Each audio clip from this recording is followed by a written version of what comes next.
Udah berapa narasumber yang ditanyain deh? Sudah kemarin saya sama Kak Matthew, Kak. Baru Kak Matthew aja? Iya, tapi dari PC yang lain sudah dengan beberapa narasumber. Oh iya. Iya, sudah sekitar 5 narasumber, Kak. Oh, udah semuanya berarti? Iya. Oh iya. Baik, Kak Geri, langsung ini nggak apa-apa, Kak? Kalau misal direkam untuk podcastnya. Nggak apa-apa. Iya, Kak. Iya, silakan direkam aja. Hostnya Taras ya? Oh iya. Minta tolong aku biar jadi host, biar aku bisa merekam. Oke. Sudah, silakan.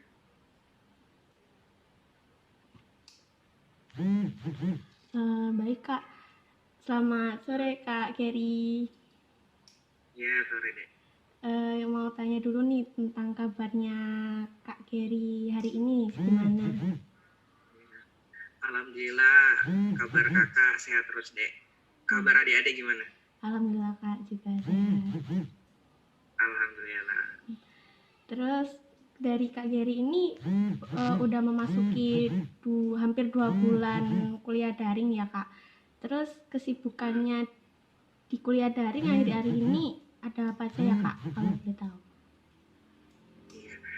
Mungkin ya kesibukan kakak sejauh ini kayaknya masih sama aja kayak mahasiswa lain ya. Mungkin kayak adik-adik juga yang masih kuliah daring dengan tugas-tugas yang tentunya lebih banyak, PPT yang lebih banyak yang selalu dikirimkan ke Google Classroom ya kan? Iya, betul. Berarti sama aja kayak kita, Mas, sibuk juga. Terus menurut bagaimana pendapat Kak Geri terkait sistem kuliah daring di FKUP ini? Adakah dampak positif dan negatif yang didapat sama Kak Geri? Oke, agak berat ya pertanyaannya. Sebenarnya kalau menurut kakak pribadi untuk sistem kuliah daring FKUP yang sekarang kita jalanin mungkin kayaknya hampir sama aja ya kayak fakultas-fakultas lain. Nah cuman memang metode ini menurut kakak ya masih sangat kurang kalau tidak diupdate terus. Update di sini maksud kakak terkait metode yang harusnya praktikum digantikan seperti apa. Karena kan kita udah tahu bersama kan kita punya beban praktikum atau skill kan. Karena tanpa praktikum atau skill menurut kakak kita ya benar-benar bakal nol besar. Dan saat ini memang itu yang belum bisa ditunjang atau difasilitasi baik fakultas ataupun menurut kakak dari pihak rektoratnya sendiri juga. Karena memang ya solusi terbaik sejauh ini hanya untuk karena sejauh ini solusi terbaik untuk menggantikan praktikum yang masih harus dari bertatap muka seperti itu sih. Jadi memang ya negatif banyak. Iya, negatif. Berarti masih kurang efektif soalnya lihat video aja ya, Kak, buat praktikumnya. Iya. Nggak bisa praktikum langsung. Terus harapannya Kak Geri sama pesan-pesan buat teman-teman terkait kuliah daring dan pandemi corona ini seperti apa, Kak? Ya tentunya kita semua berharap masalah yang kita hadapi saat ini masalah besar yaitu penyakit pandemi corona ya bisa lekas cepat sembuh, lekas cepat selesai dan semua hal-hal yang mungkin kita udah tertinggal bisa kita kejar bersama-sama ya demi memang kebaikan kita juga untuk sama-sama kan. Karena menurut kakak ketika pandemi ini selesai dan dosen-dosen sudah berjuang keras untuk memberikan semua materi tapi memang dari mahasiswanya yang tidak untuk giat belajar jadi ya akan sia-sia aja. Jadi menurut kakak setelah selesai penyakit ini ya semua kita harus bekerja sama untuk mengejar apa yang udah tertinggal dari kita kemarin-kemarin. Dan kalau memang pandemi ini masih perlu waktu yang lama ya harapan kakak semoga kita selalu dalam lindungan Allah, lindungan Tuhan, dijauhkan dari masalah kayak gini. Dan orang-orang yang mungkin lagi dapat cobaan ya yang mungkin kurang beruntung bisa lekas cepat sembuh dan bisa beraktivitas lagi walaupun di dalam keterbatasan kayak gini. Itu aja sih pesan harapan. Terima kasih. Habis itu ini kan Kak Geri emang sering ikut lomba-lomba. Nah, Rena mau tanya, menurut Kak Gary, dengan keadaan seperti ini yang mengharuskan semuanya serba online, kakak-kakak yang suka mengikuti lomba-lomba, apakah ada kendala Kak terkait perlombaan mungkin tertunda atau dilakukan secara daring dan lain-lainnya Kak?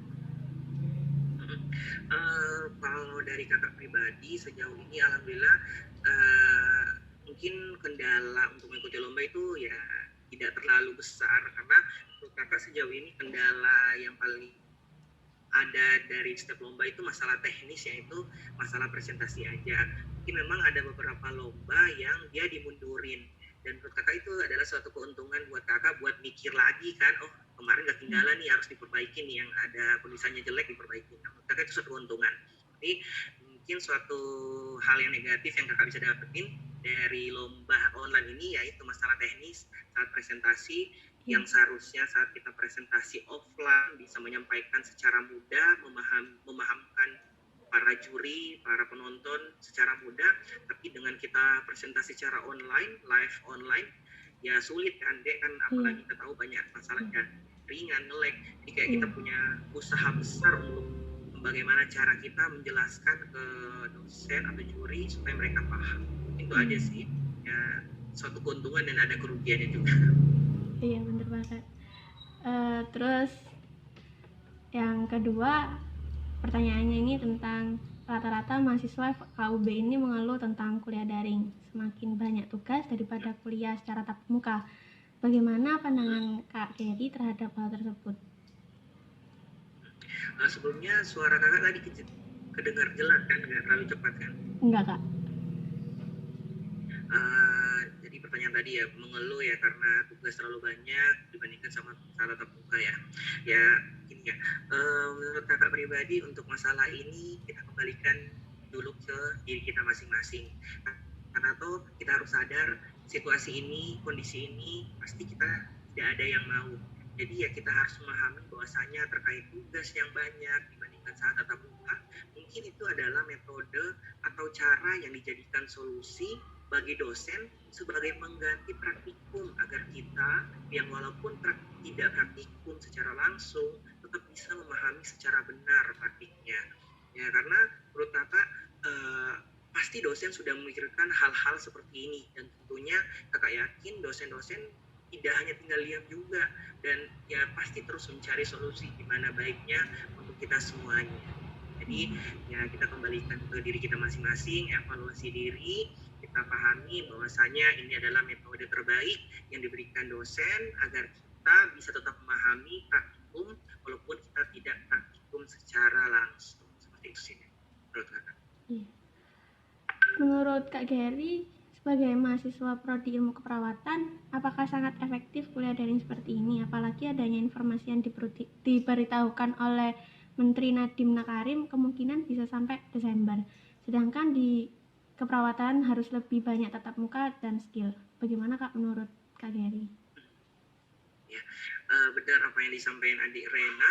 Memang ya menurut kakak bukan hanya ilmu keperawatan aja, pasti semua prodi pasti ada praktikum skill, dan itu yang paling menjadi beban kita ketika kita kuliah online seperti ini, karena kita benar-benar nggak tahu apa-apa kan. Ya menurut kakak ya tidak efektif, memang tidak efektif, karena ya kita kan calon tenaga kesehatan yang butuh praktikum. Tanpa itu ya kita tidak akan tahu apa-apa ke depannya, kita tidak akan tahu kerja lapangan seperti apa.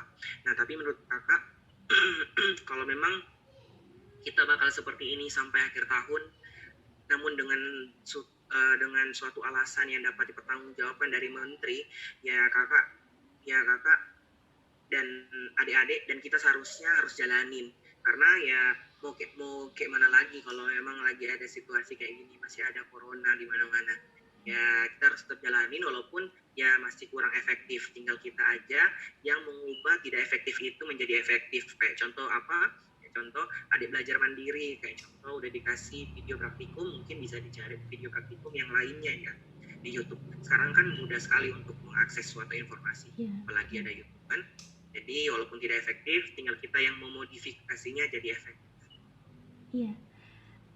Berarti kan dari Kak Gary tadi saya ambil kesimpulan bahwa kalau belajar efektif itu dengan cara cari referensi sendiri, kayak cari YouTube sendiri, video sendiri, referensi sendiri. Nah, itu kan salah satunya Kak. Apakah ada cara efektif lain selama perkuliahan daring ini yang serba keterbatasan mungkin Kak? Ada cara efektif lain untuk belajar?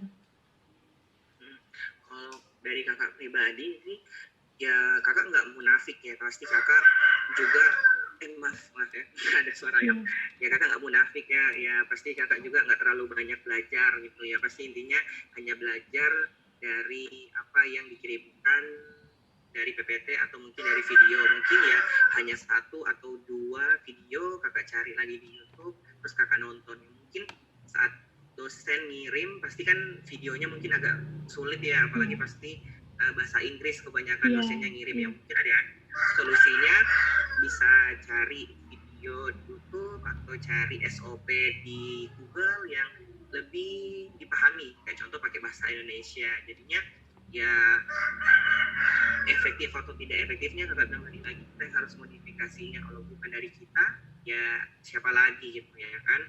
Menurut kakak ya salah satu metode terbesar yang kakak jalani yang kakak rasa efektif seperti itu, kakak hanya belajar lagi di YouTube sama di Google, cari referensi lain seperti itu. Dan pokoknya kuliah tepat waktu, jangan lupa buat kuis, jangan sampai telat buat kuis, kita aja ada kuisnya kan adik-adik semuanya?